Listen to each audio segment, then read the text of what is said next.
മനുഷ്യന്റെ മുഖത്ത് താമസിക്കുന്ന ജീവികളായതുകൊണ്ടു തന്നെ ഇവയെ ഫേസ്ബുക്കികൾ എന്നാണ് അറിയപ്പെടുന്നത്.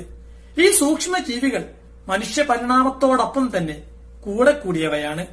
ഇനി ഇത് മനുഷ്യന്റെ മുഖത്ത് എവിടെയാണ് ജീവിക്കുന്നത് എന്ന് പരിശോധിക്കാം. മുഖത്തുള്ള കുഞ്ഞു ദ്വാരങ്ങളിലും രോമക്കുഴികളിലുമാണ് ചിലത് താമസിക്കുന്നത് എങ്കിൽ ചിലത് എണ്ണമേകി ശ്രവിക്കുന്ന സബേഷ്യസ് ഗ്രന്ഥികളുടെ ഉള്ളിൽ തൊലിയുടെ ആഴത്തിൽ കഴിയുന്നവയാണ്.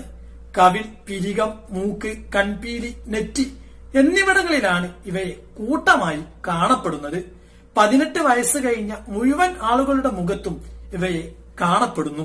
0.1 മുതൽ 0.4 മില്ലിമീറ്റർ വരെയൊക്കെയാണ് ഇവരുടെ നീളം സാധാരണ കാണപ്പെടുന്നത്. ഈ നീളം നമ്മുടെ മനസ്സിൽ ചിന്തിക്കാൻ കഴിയാത്ത അത്രയും ചെറുതാണ്. 18 മുതൽ 24 ദിവസം വരെയാണ് ഇവയുടെ ആയുസ്. മുട്ട വിരിഞ്ഞിറങ്ങാൻ